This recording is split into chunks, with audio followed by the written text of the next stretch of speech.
Hi guys, it's Beamerzen again with another video, and today is a big one because I will be doing chain and rail replacement on this E46 BMW with N42 engine.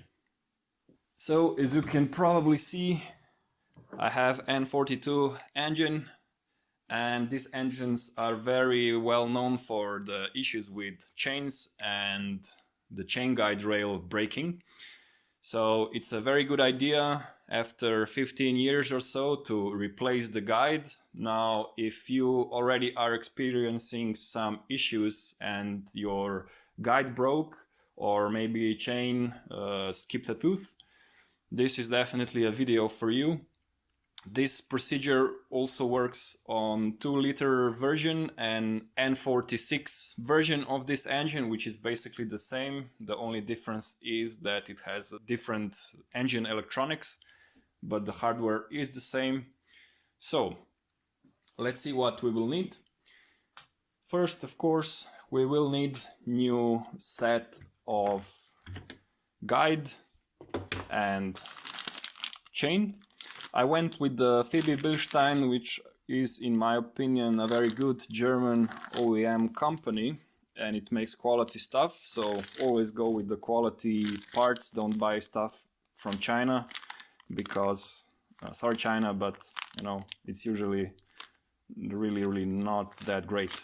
So new chain, we have the new rail here. As you can see, this is plastic, and this is what usually breaks. There are a couple of notches that break away. I think that this one is very known to break.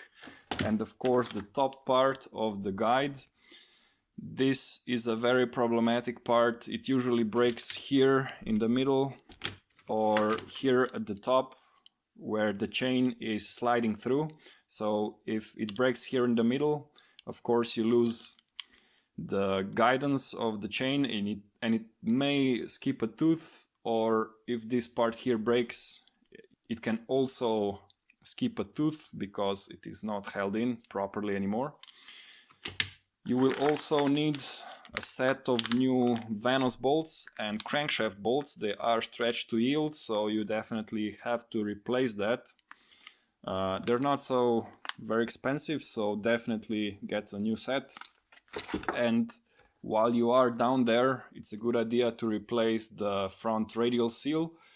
So we're going to do that. And because we have to drop the oil pan to get to the balancing shafts, we will also be replacing the oil pan gasket and the O-ring for the oil dipstick tube. So I have everything here ready. And I also have this gasket maker because it's a good idea to seal a couple of places on the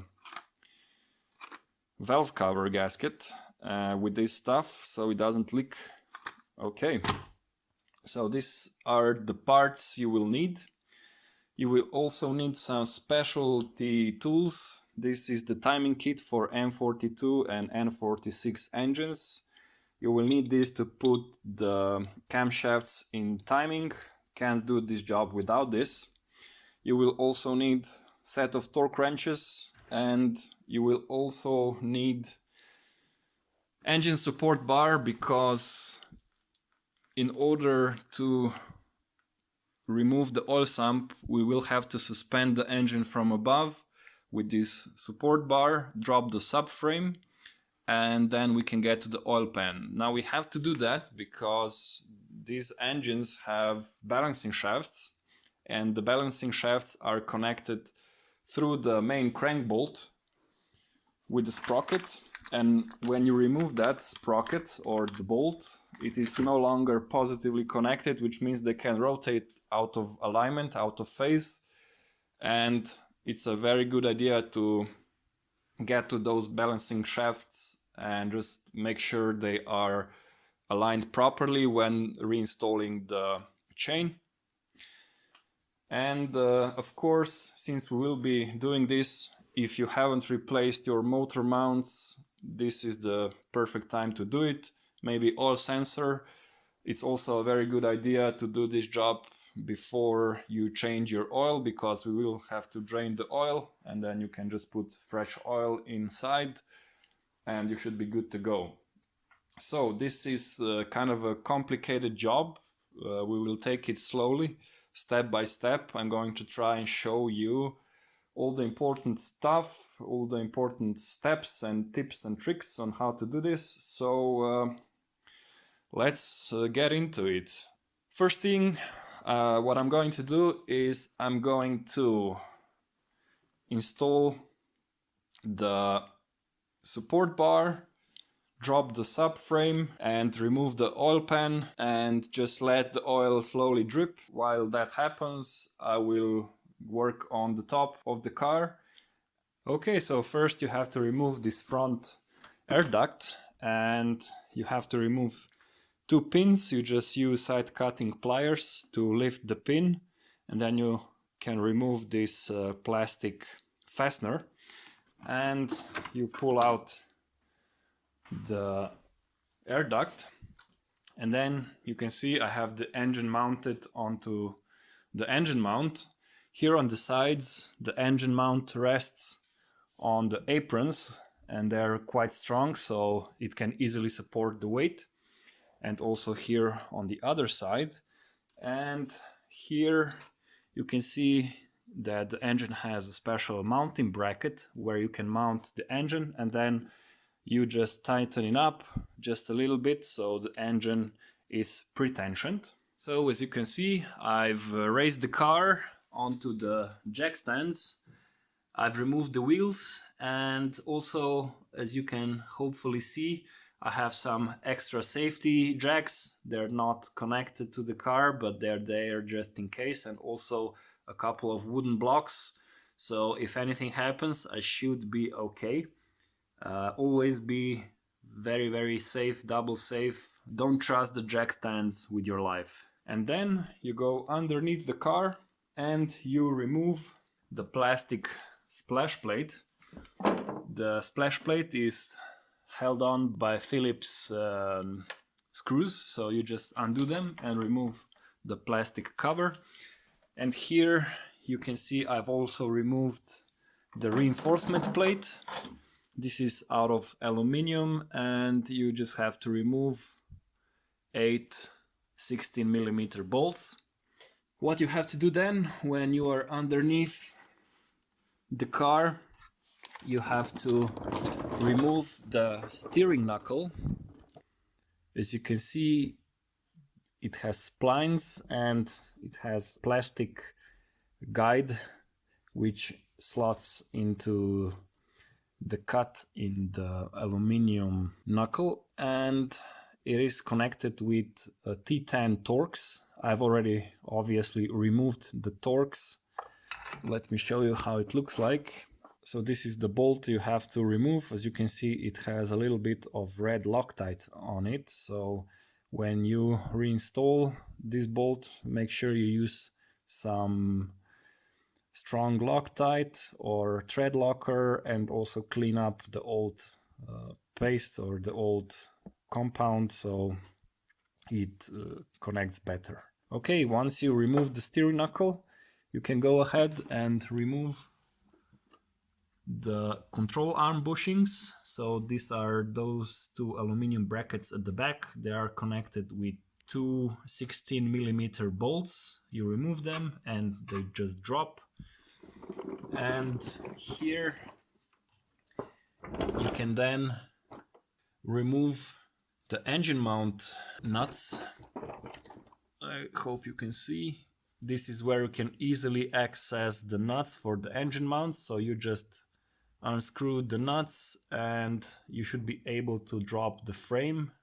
It's the same here. On the other side, you just remove the nut from the engine mount and you can then drop the frame. Once you do that, you remove the 18mm bolts here and here. As you can see, I still have a couple of bolts inserted so the subframe doesn't drop. I will do that off camera, and I should be very careful. I don't want the subframe to drop right onto my head. Before removing the final 2 bolts for the subframe, I have my floor jack together with a piece of wood so I don't scratch anything. And I preload the subframe so it's nice and tight. Okay, let's remove the bolts and drop the subframe. You also need to remove this plate. This plate is bolted on with 3 bolts. They're 10 millimeter here, here at the back, and here all the way at the top.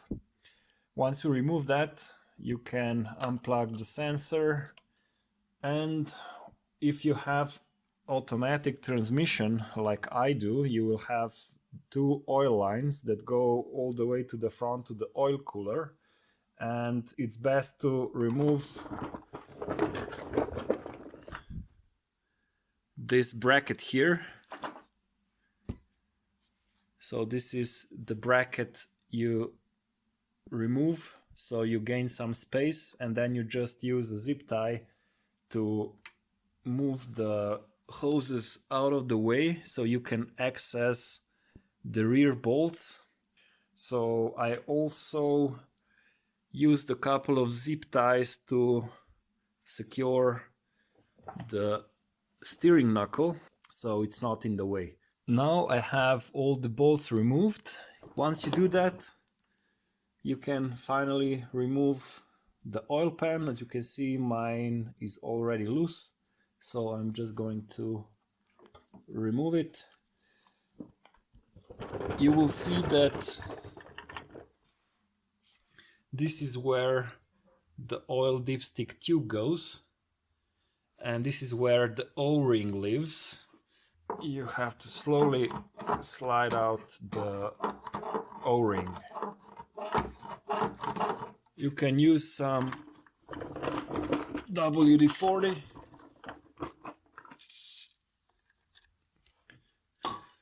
to make it easier.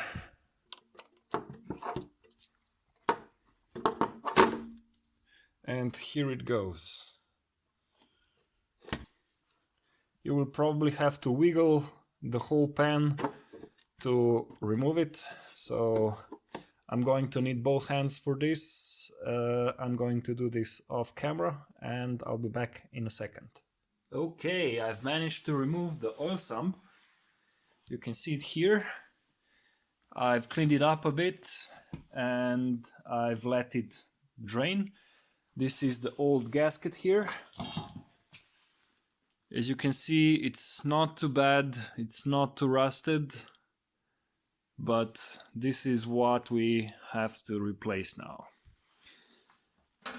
So what I've also done is I've removed the oil pickup tube, and as you can see there is a mesh here, and it's a very good idea to clean everything out. Make sure that there are no debris or dirt inside. If you find something strange, like pieces of plastic, then you have something to worry about. This could be due to broken chain rail guide, and this is very common on these engines, so definitely worth removing this pickup and clean that out and inspect it. Then you also should replace the O-ring on the tube here, and this is the O-ring here. I've already replaced it. This is the part number. I also put all the part numbers down in description so you can find everything. Okay, what I've also done is I've replaced the O-ring. As you can see, this is the old O-ring that is a bit pinched here at the edge. I'm not sure if this happened when I removed the oil dipstick tube, or maybe I've just installed it before incorrectly. Not sure, but definitely we're going to replace this O-ring. So yeah, this is where this O-ring fits, and then this is where the oil dipstick tube goes. Definitely clean this out. You don't want any dirt there.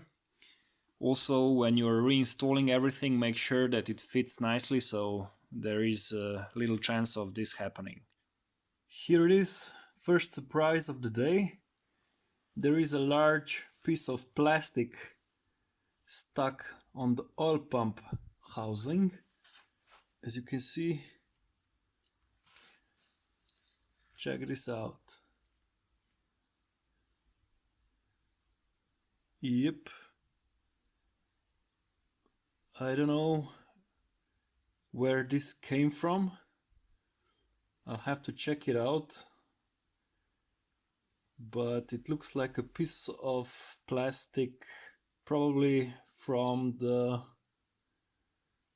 chain guide rail.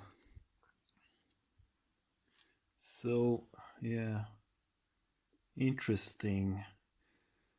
Okay, so this is the first piece of the puzzle. Now I'm going to try and look inside the oil pressure regulator, which is right over here. And I'm going to open it up and see what's inside. And I'm also going to inspect all the other pieces of this plastic guide. I was trying to identify where this piece of plastic came from, and when I was looking here at the new rail, I found that this is the part that is broken off. I've also go ahead and took a flashlight and checked inside the engine, and I could see that this part is missing currently on my engine, on my rail. So this is definitely fresh damage. This is not something that was left there from before. And yeah, that's why we are changing everything, guys. So I also have a theory. As you can see, there is a piece of metal here. It's like a spring, and this piece of metal keeps the moving part of the rail under slight tension, which means that the chain is always under tension, even if there is no oil pressure. Okay, now that we have the bottom part apart, pun intended, we have to start working on the top end. Now, I would suggest that it's better to start on top and remove the engine cover and everything, because once the car is up, you cannot, well, it's harder to move it or harder to work because it's a bit higher up. But I'm kind of a tall guy, so I don't have a problem with that. But if you're doing this job yourself, I would suggest you just do the top part first and then move to the bottom. But hey, this is our situation here, so we will just proceed as planned. So first, as you can see, this engine support bar will be in a way a bit. Nothing I can do about it now because the subframe is dropped and the oil pan is removed. But what we have to do is remove the acoustic cover here, then remove the microfilter housing altogether, then we remove this cover here, then we remove the valve cover, and we will be also removing this. This is the secondary air valve, and we need to do that to get to the chain tensioner. Then we undo the chain tension and proceed with removing the Vanos bolts using the locking tools. Okay, let's remove the acoustic cover now. Two 10mm bolts.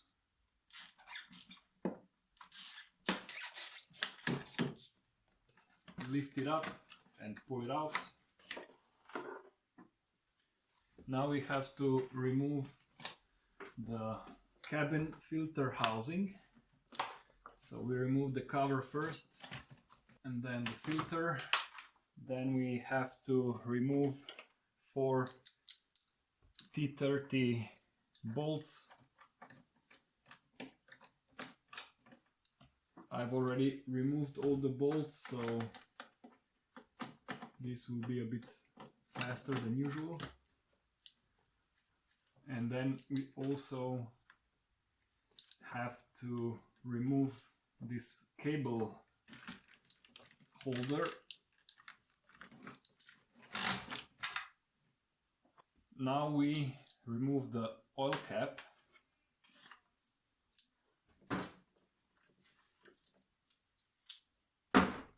And the engine cover.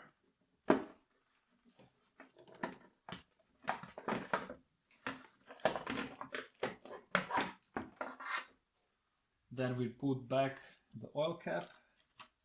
We don't want anything to fall inside it. And now we can remove this wire harness and disconnect the CCV hose here at the back. You have to squeeze two tabs together to remove it.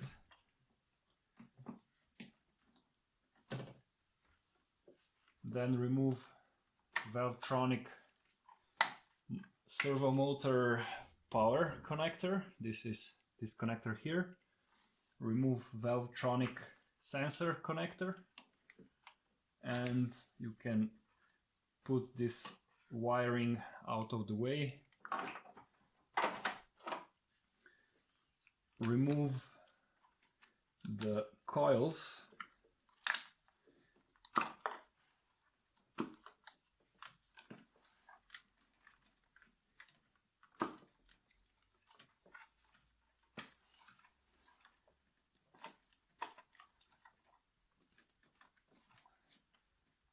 Well, this is so much easier when the car is not raised. Okay, the coils. Make sure you label all the parts you take out. For example, the coils.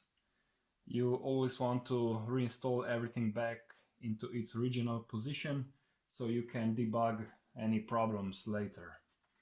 Okay, we have that done. Now we have to remove two 10mm bolts that hold the grounding wires. Be careful, don't lose the nuts. They are very, very easy to lose. Okay, here's the first one.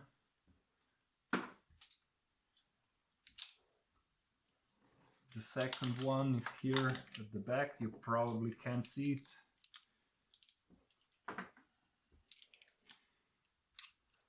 Having a universal joint is a very good idea for this job. Actually, I don't think you can do it without it.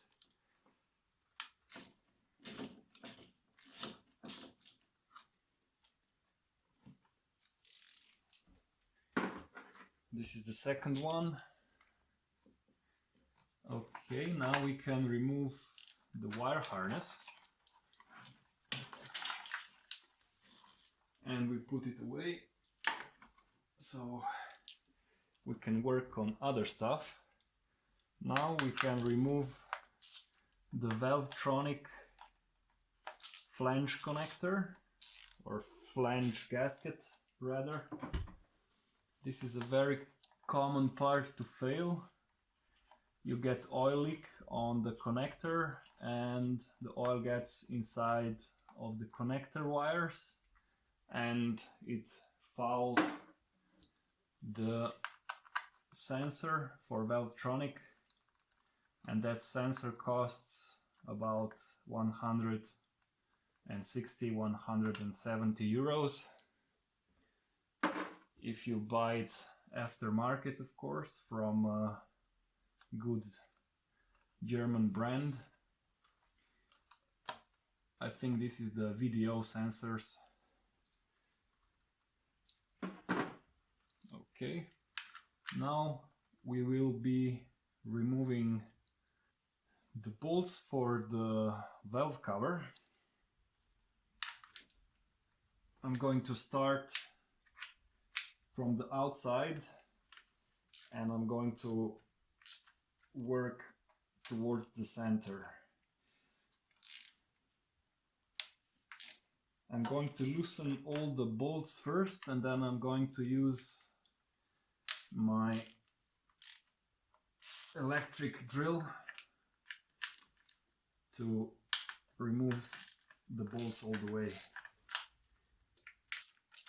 I'm also going to loosen the nuts on this secondary air valve. We have to remove it to gain access.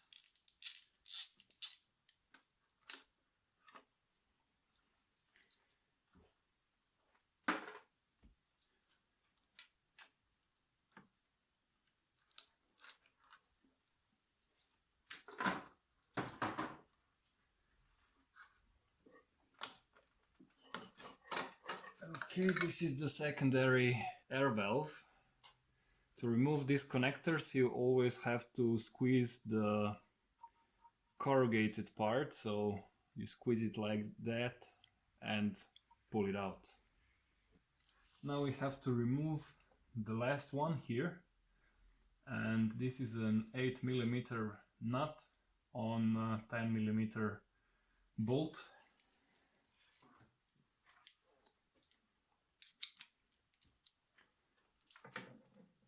This one is quite tricky to remove because it's at such an angle.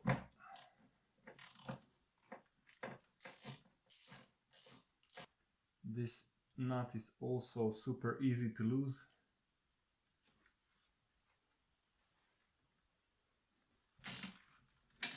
Now we can remove the metal bracket that holds the vacuum line. And now we can finish up with the 10mm.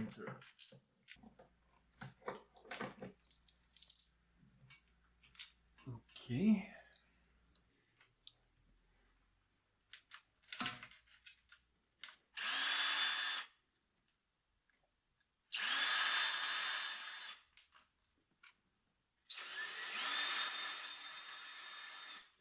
Okay, we have all the bolts removed. Now we can try and lift the valve cover.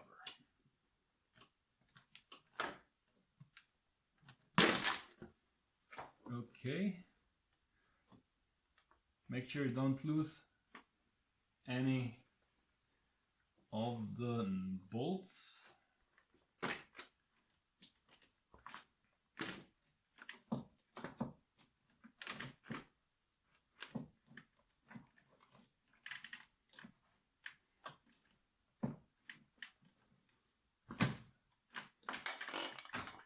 Oopsie.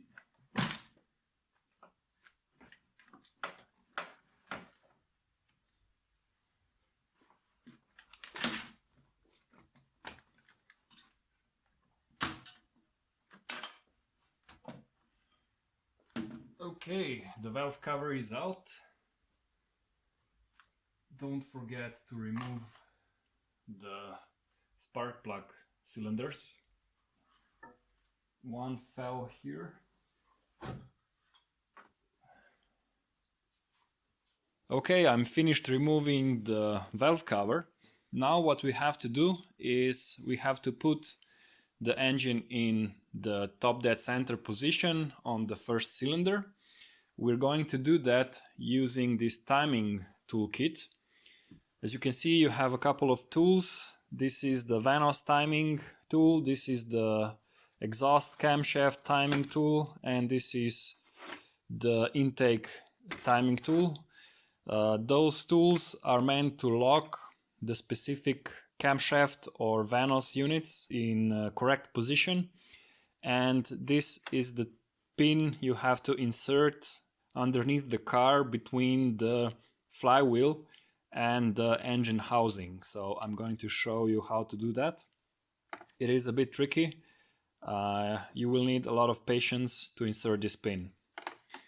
Okay, so first what we need to do is take this Vanos timing tool and just try and match the two pins with the holes in the Vanos units. So you have a hole here and a hole here, and you have to align the pins.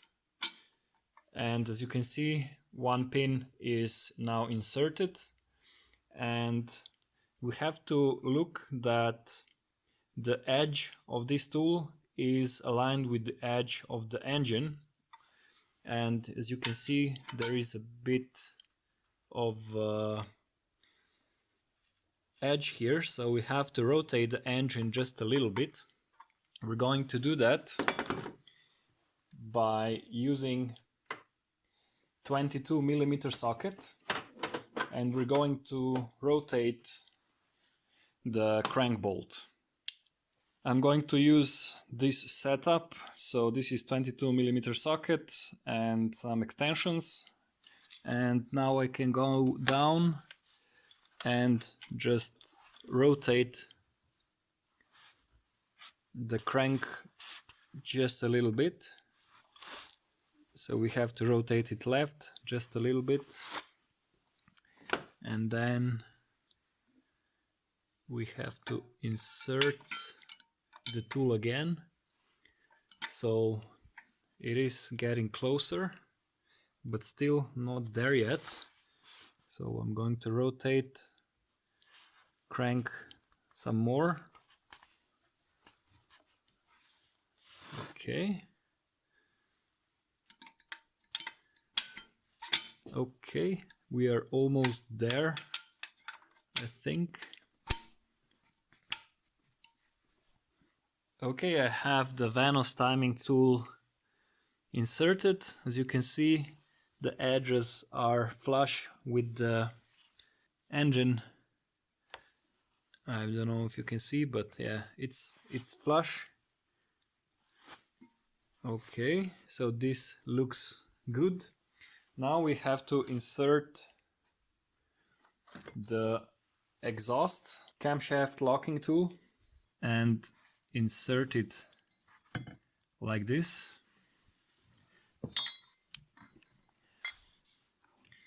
And it must fit here onto the camshaft. So this locking tool should lay flat on the cylinder head, and as you can hopefully see, this is perfect. Okay, now we have to insert the intake side, and it goes in like this.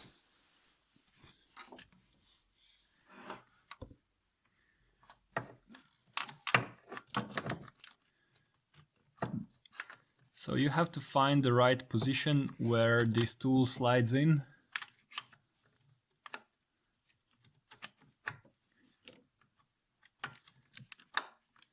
Okay, yep, I have the tool inserted. Okay, so I have the tool in, but I don't know if you can see, I just found out that my intake camshaft is not timed correctly, which means it's out of alignment. It is out of alignment for about 10 degrees, and I cannot insert this locking tool. So this engine definitely has a problem. Now this could be due to the Vanos unit not being positively connected with the intake camshaft, because these units, they have a special locking mechanism.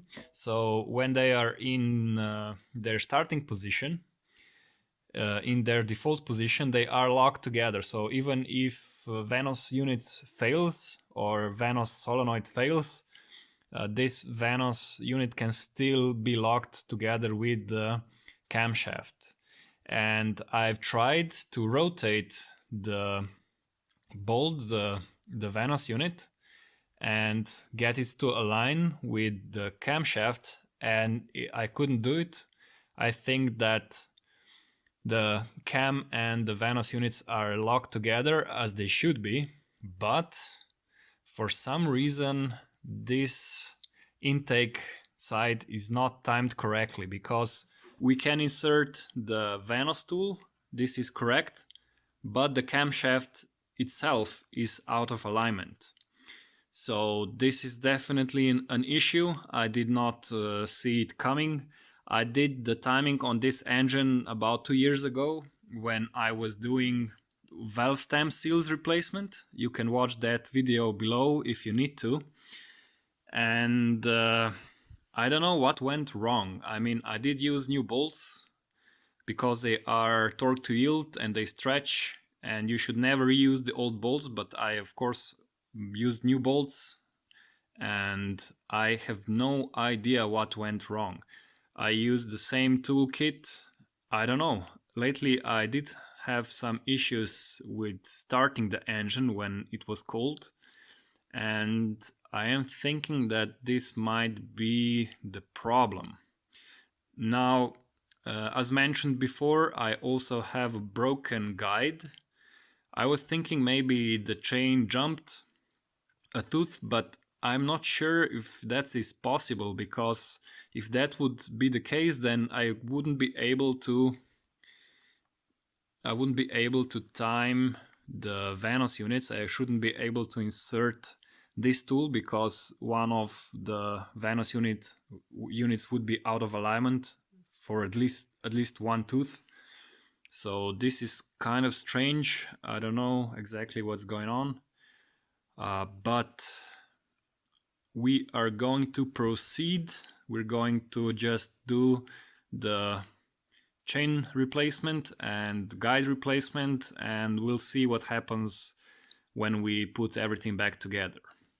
Once we have the engine in initial top dead center position, we have to go underneath and insert this pin.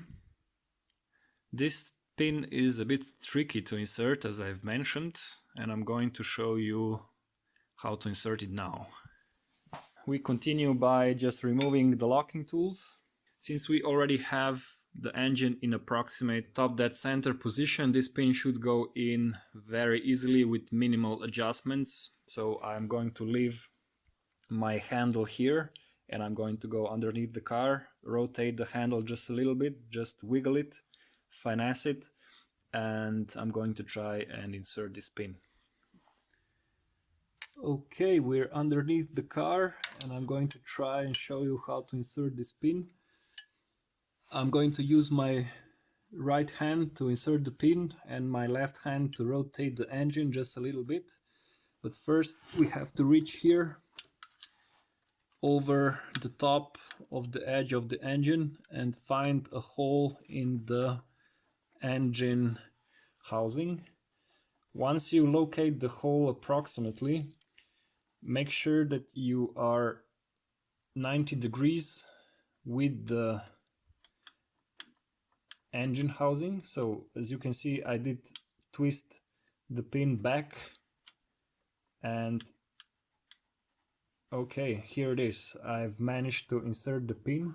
I hope you can see.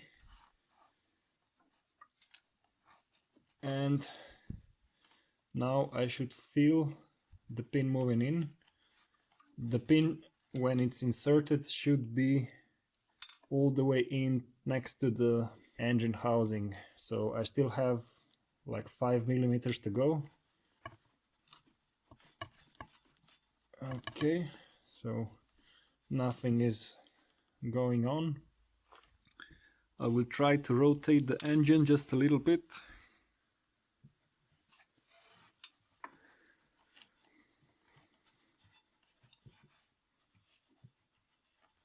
Okay, now I'm going to remove the serpentine belt. Before you do that, make sure you take a couple of photos or just draw a drawing of the serpentine belt so that later when you are reassembling it, you will remember how the serpentine belt was routed. So I'm going to use 16mm socket to put some tension on the belt tensioner, and then I'm going to insert this hex Allen key to stop the tension. So you have to tension it up.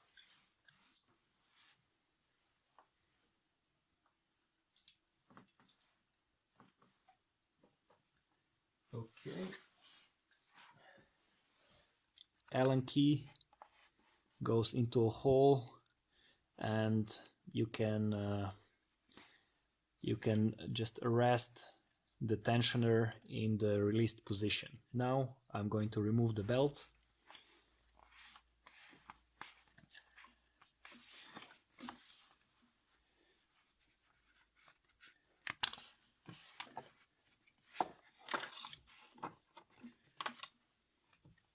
And I'm just going to leave it here for now.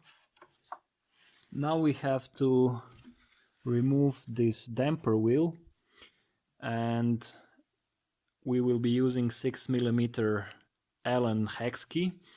Make sure you clean the bolts and that the Allen key inserts nicely so you don't destroy the bolts. They can get pretty rusty. I've used some WD-40 and a flat screwdriver to clean the head of the bolts, and I can insert it normally. So I've already loosened up the bolts, so I should be able to remove it just by hand.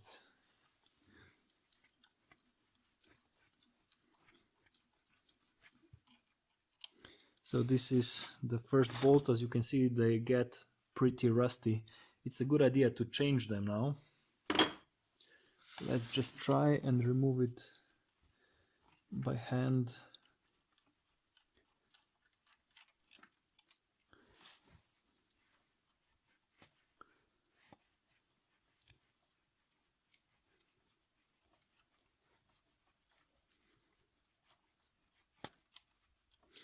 Okay, now we should be able to remove this damper.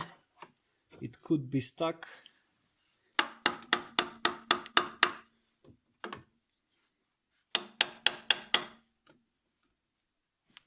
I'm going to use a flat screwdriver to try and loosen it up. We have to be very careful, we don't want to damage it.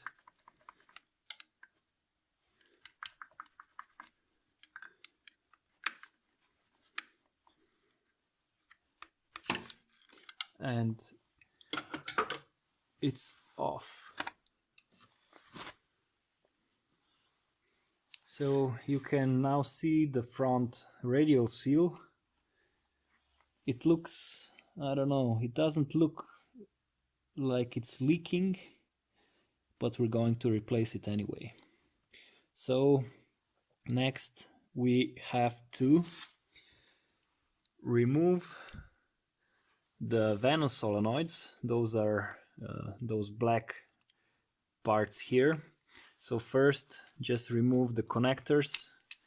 As you can see, I've used some WD-40 to make it easier to remove.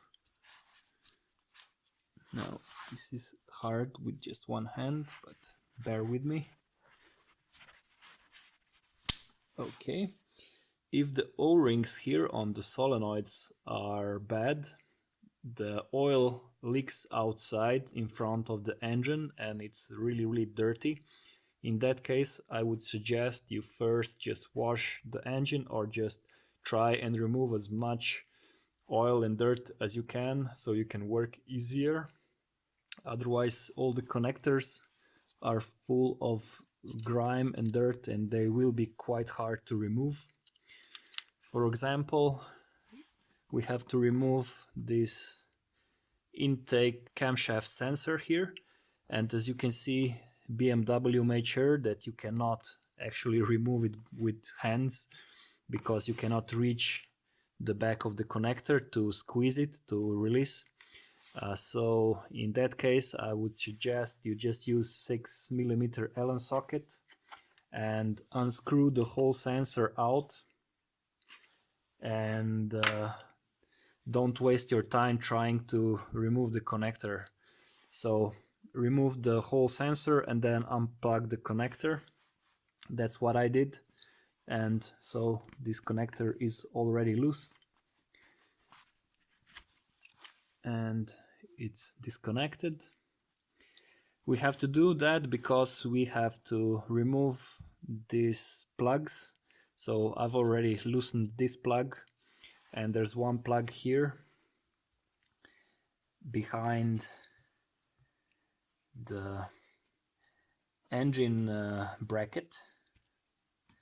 So this one is also loose already, and there's the third one here underneath at the bottom, and this one I still have to loosen up and remove. So once you do that, you can remove the Vano solenoid brackets. They're 10 millimeters. As you can see, I've already loosened all of the bolts, so I can show you faster. Now, also a good idea to use some WD-40 on these, and we will have to take them out. So the best way to do that is just try and rotate them just a little bit so they get loose. I've removed one of the plugs. This is how it looks like. It is, I think, 8 millimeter hex key, and as you can see there is aluminum washer, and if you look inside there is a lot of dirt here, so it's a very good idea to clean that as much as possible because the plugs are really tight, and if you destroy the hex head you will not be able to get it out and you will have a lot of problems.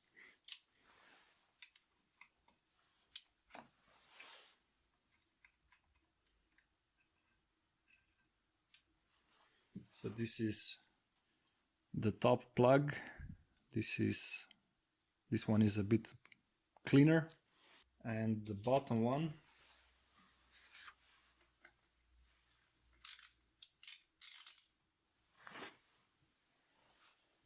Okay, back to removing the Vano solenoids. I will be using this long screwdriver to try and pry it out.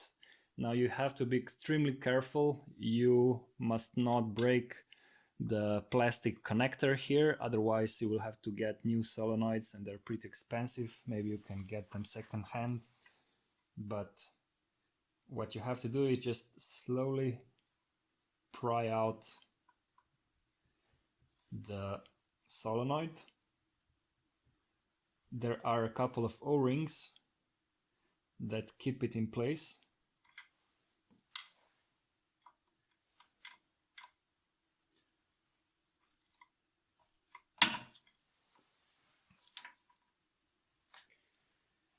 And they are full of oil, so make sure you have a rag ready. So this is the outside O-ring. It's a good idea to replace them if you haven't replaced them yet. I have replaced them like 3 years ago, so I'm not going to replace them now. And here is the second O-ring you have to replace. Of course, I've also replaced the green O-ring. Interesting. Look at this. Yep, something went wrong. This O-ring is busted. I don't know if I've made a mistake when I was installing them, probably. Yep. So another issue I found on my car, on my engine. Wow, this is getting bad because, you know, this is my work. Well, I guess this shows you that even YouTubers, YouTuber mechanics make faults and errors. So, well, I hope you learned from this. Be very careful when you are reinstalling the Vanos solenoids.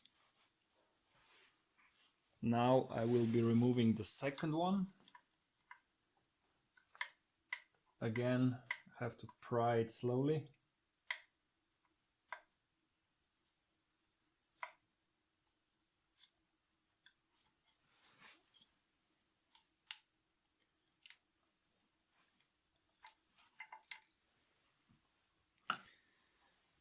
This is the second solenoid, and as you can see,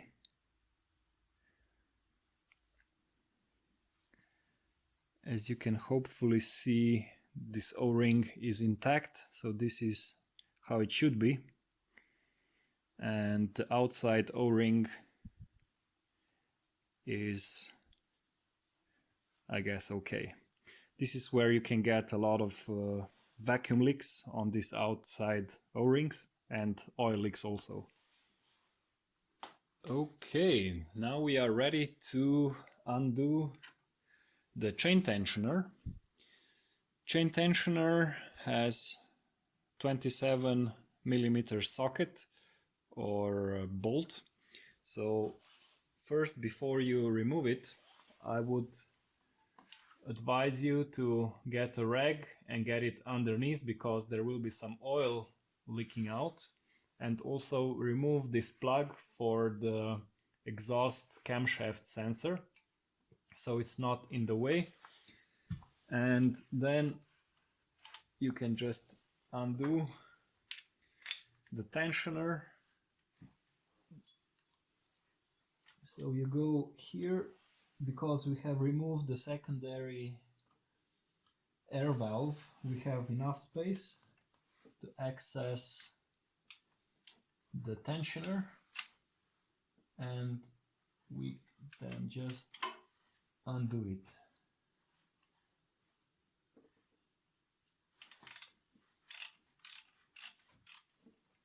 It's best to use both hands and just turn the socket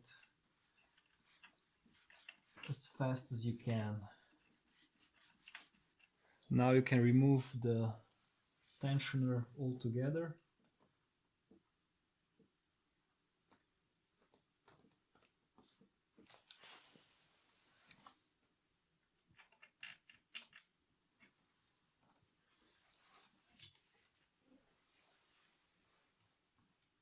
Here it is. I've already replaced this tensioner. This is original from BMW, the latest version. There were a couple of versions, a couple of iterations of this tensioner. I think that the latest version is a bit longer and it has different holes. So if you still have the original, or if you are unsure, just replace the tensioner, because that can save you a lot of issues later on. Okay, so when you're ready to remove the Vanos bolts, make sure you remove the pin from the flywheel underneath your car. You don't have to remove it all the way out, just enough that the flywheel rotates freely. And then make sure you insert the locking tools for the exhaust and intake camshaft, and also make sure that you secure those tools with bolts. Otherwise they will fly out or slip and you will have some issues. Now, in my case, where one of the camshaft is out of alignment, I first untightened the one that was aligned, and then I proceed with rotating the crankshaft just a little bit so I can insert the other tool, and that's how I was able to remove the Vanos bolts. So this is the exhaust side, which I already removed or loosened, and now I'm going to do the same for the intake side.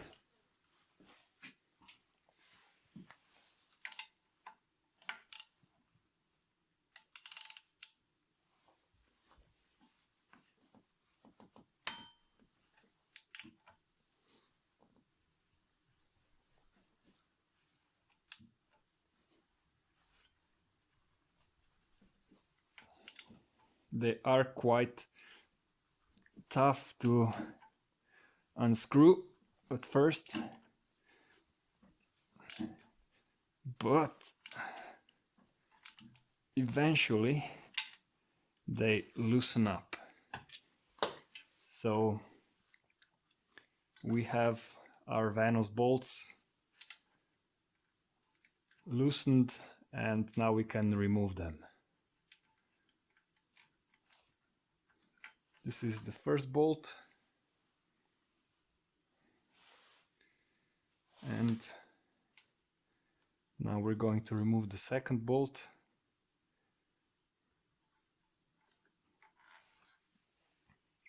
Here it is.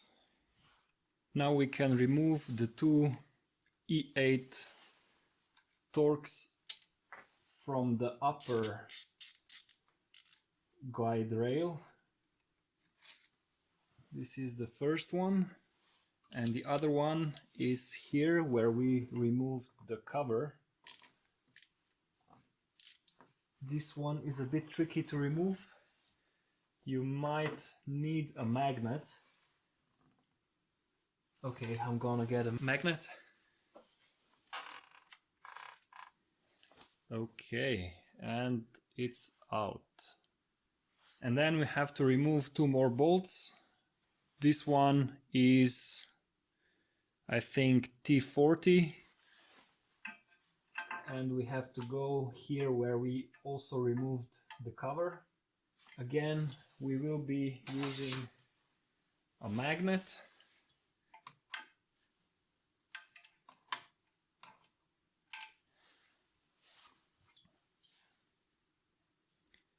Here it is.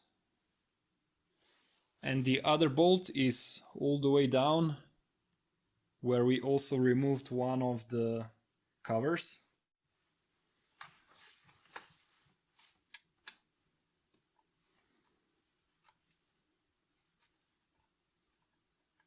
Okay, let's try and take it out.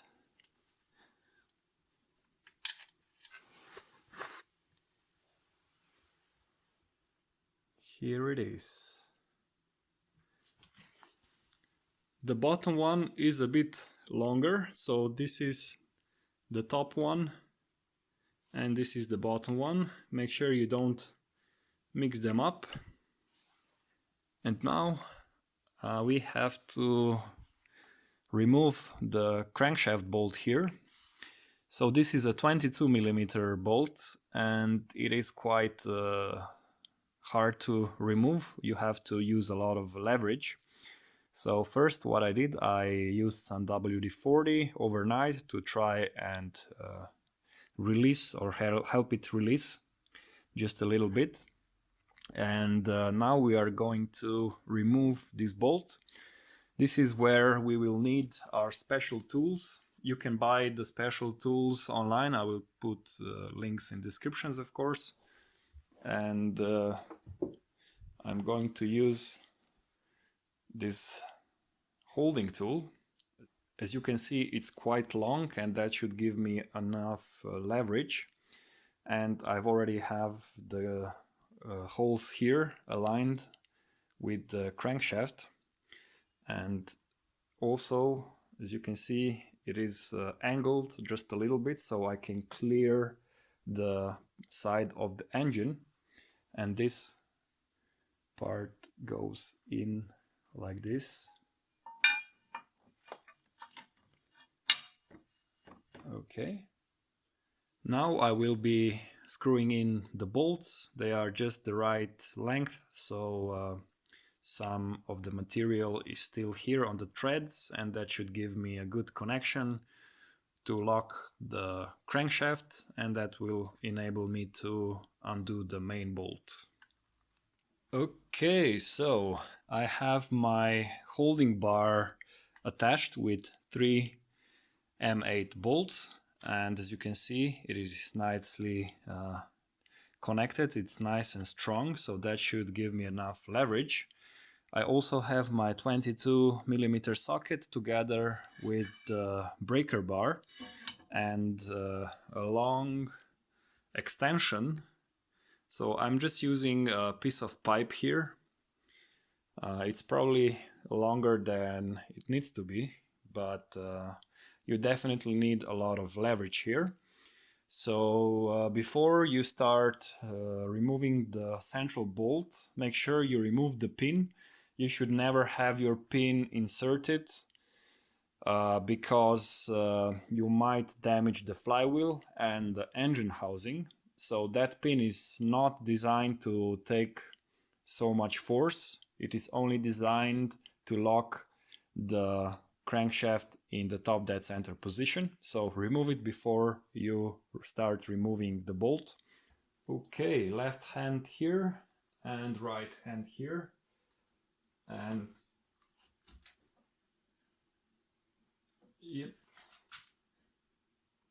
yep, it goes. So if you have a long bar, there shouldn't be any problems. Now you should only loosen the bolt, so don't remove it all the way. We still need the positive tension on the crankshaft. Okay, so I can remove this, and now I can put this into normal position. Okay, now that we have our central bolt loosened to approximately 60 Newton meters or 50 Newton meters, we can now remove this holding support bar and reinsert the locking flywheel pin.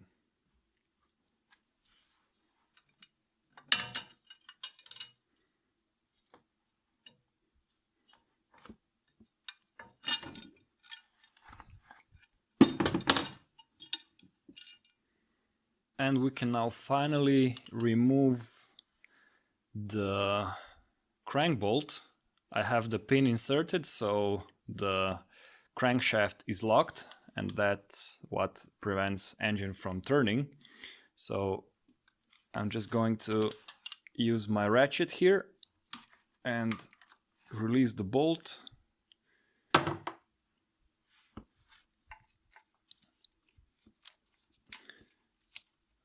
Okay.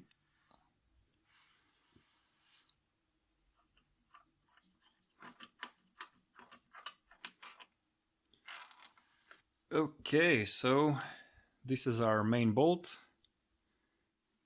Okay, let's try and remove the whole assembly.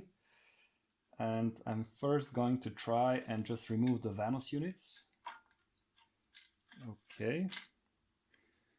So this is my intake Vanos unit. This is the locking mechanism that I was telling you about. So this should be locked. And if I remove this plate, I can see that it says ein or in. So this is the intake side. They are different. So make sure you don't mix them up when you are putting everything back together. Now I'm going to remove the exhaust side.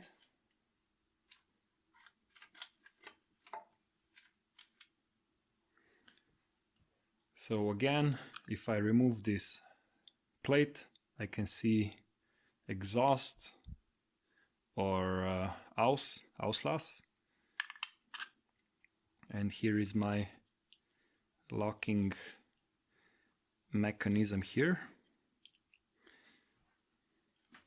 And now I should be able to just remove the whole assembly together with the sprocket.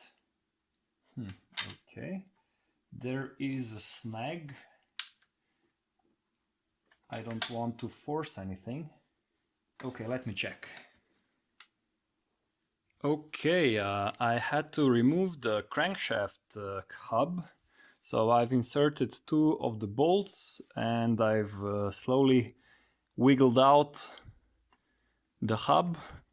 And as you are about to see, the pulley the gear is connected with with the hub, so you definitely have to remove the hub before you can release the chain and the whole assembly. So I'm going to put this aside, and now I should be able to remove the chain.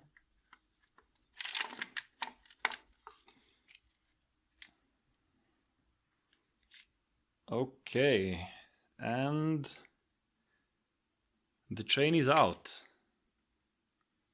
Okay, I have everything out and laid out. So this is our hub.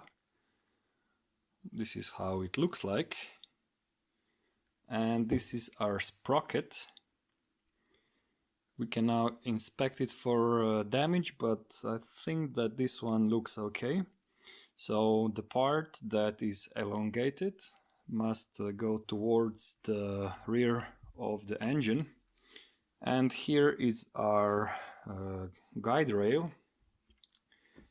As you can see, if you want to take out the chain, you have to first take out the top part that is spliced together with this plastic part here. So you just pry it apart and remove it. Then you can remove the chain.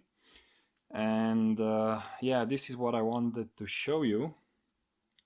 So I am removing this rail because I found this piece of plastic underneath the oil pump when I was removing the oil sump. So I decided that I definitely need to replace the rail. So this is the part that comes here. And this is where this little spring keeps tension on the moving part of the guide, and that makes sure that the chain is always under some pressure. So this broke off. I'm not sure when or why, but I think that it could be my fault, because when I was removing the valve stem seals, I was rotating the crankshaft when the chain was kind of slack inside the engine, and when I was turning the crankshaft, I might broken off the plastic part here because the chain was slacked and it hit this plastic tooth and broke it off. You could definitely see that it was broken off like this, in this direction. So yeah, this is probably weak part of this assembly. And also, if you are doing anything on the chain, make sure that the chain is nice and taut, so it's not slack when you're rotating the crankshaft. So yeah, this is the rail, and now we can inspect the chain. This is the new chain here, and this is the old chain, and as you can see, I've just mounted this old Venus bolt here. So this should give us a stable point of reference. So now we can check for elongation, and if I move down, I can see that the new chain is probably like 2 or 3 millimeters longer. So I don't think that this is problematic. I think that this is within spec, but I will check, and I'll put the specification in description. But this is what you can expect after 18 years of use and 200,000 kilometers on the odometer. So not too much stretching going on here. I don't think this is enough to warrant chain replacement, but you know, we are doing it anyway. So this is all the old parts, and now what we have to do is take the new parts and insert the chain, insert the sprocket, and then we will be ready to put it back. But before we do that, I want to also replace this main seal. And as you can see, this is of course the new seal, and it comes with adapter for fitting.